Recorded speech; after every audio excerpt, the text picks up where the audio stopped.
Hi, it's Danny here from Anglia Tackle and Gun in Norwich. We're going to have a look at the Airarms XTI-50. So we're going to open it up, unbox it, see what you get with it, see what it comes with, see how it shoots, see what adjustments you can do, all these bits and bobs. A lot of the things at the moment which I see online is it worth the money? From what I've seen so far, I'm pretty impressed, I gotta say. So what we'll do is we'll open it up, we'll have a look through all the bits, and we'll go from there. Right.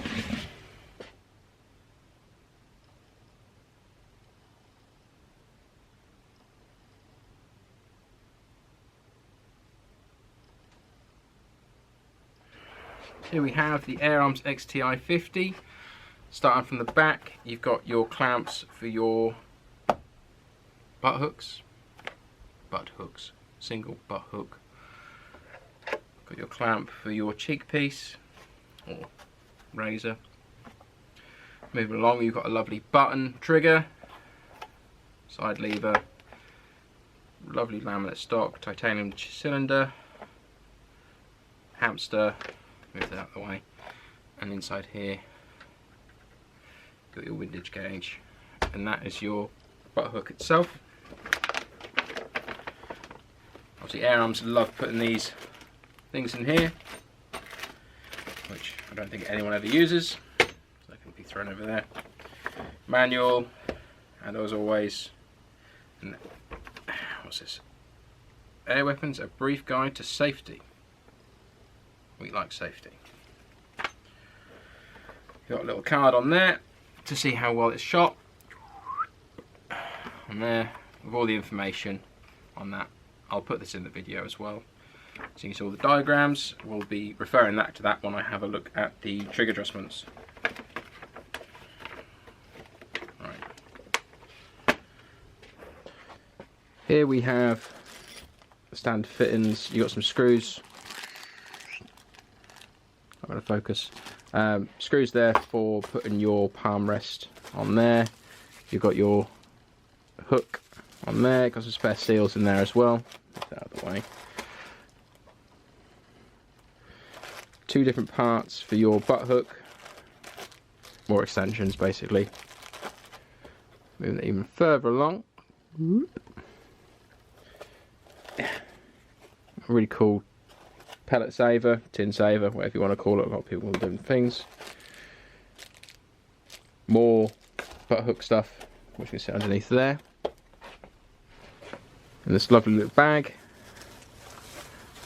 Try and do this single-handedly. Like that. I'll do it single-handedly. I'll do that. Got your palm rest, so your hand sits in there as you're holding the gun. It's a bit awkward because there's no gun to hold on to. But that sits on there, so that will sit on the bottom of the rest over there, which I'll put all together. I'll show you in a bit. You also have, so they feel like weights, but they are extensions. I assume they can also be weights, to be fair, to balance out a bit. But these would sit on top of that to make that work properly.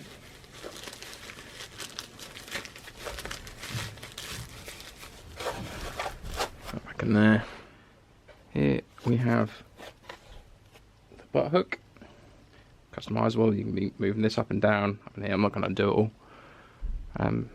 You can loosen that off, slide up and down on here.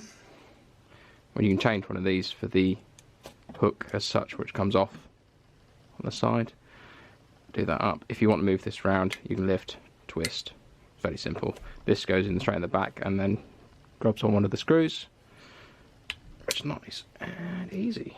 Let's bring that back down there so we can put it back. With your butt hook, nice and easy, undo that one, slide that in there, do it up. Right, so we've done that one. Same with the cheek piece, that goes up. Then we move backwards and forwards, or up and down in my case. It'll also be fully adjustable underneath here and here, so you can move it around as you need to. Here we have the wind indicator. Can be moved all the way up. As you can see, it's got a bubble level on there, so you can see if you're flat or not. On there, they do have a very nice lock system like that. Let me push back down. Just that. They also have a little bit so you can tie something on. Can't quite see it, but there's a little bit you can tie something onto there. What we have under here is some gauge marks for your air stripper, which can be tuned further forward, further back. As standard, these are set up at 4mm, I believe. And underneath this one here, it's just your standard cap for your T-bar fitting for your air arms. The hamster is operated by pushing this button here. Push that in, and then that can be moved to any angle you want. You can then also, if you wanted to, tighten these up so it locks that one into place, so you can just move just that bottom one, or vice versa, tighten that one.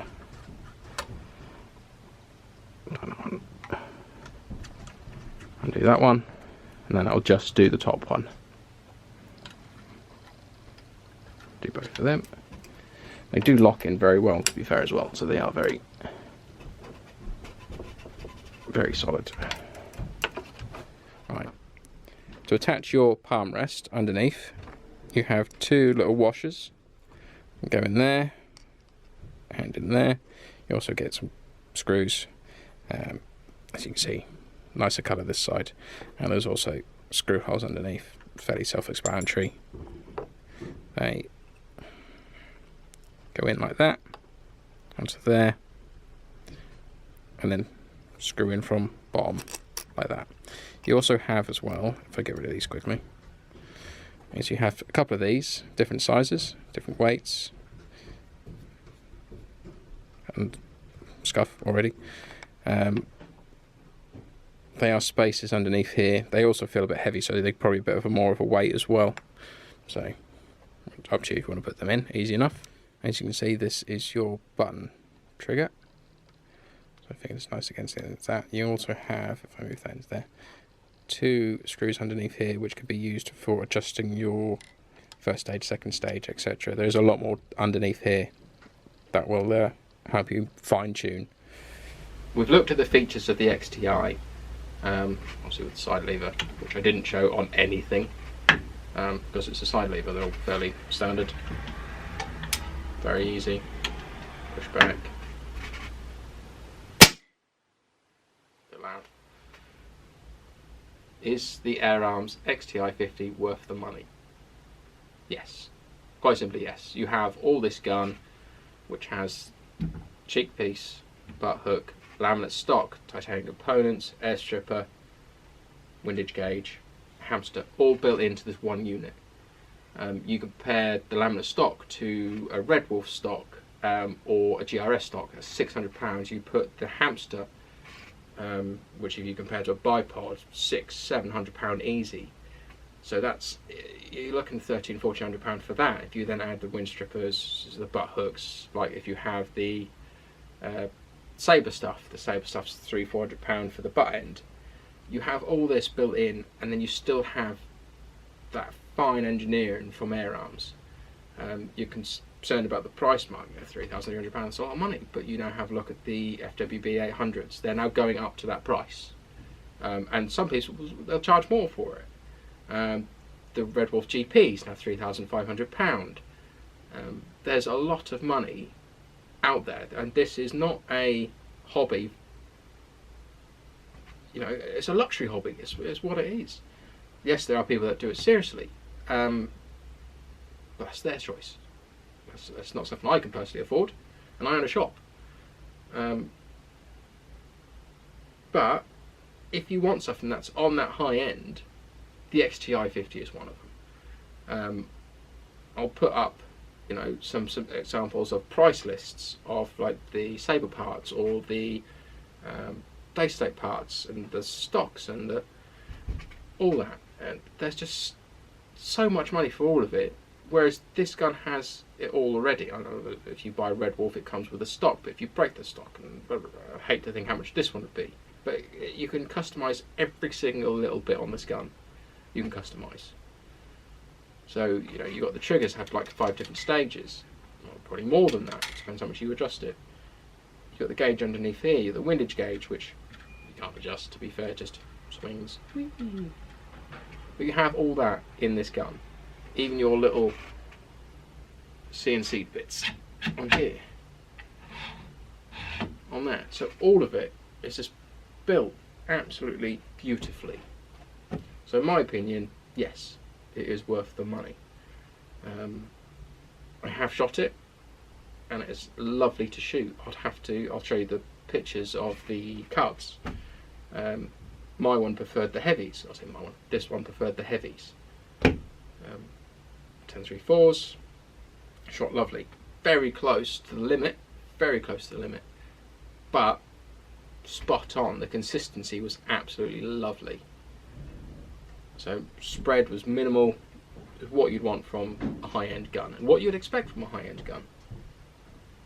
So yeah, that is my thought on the XTI-50.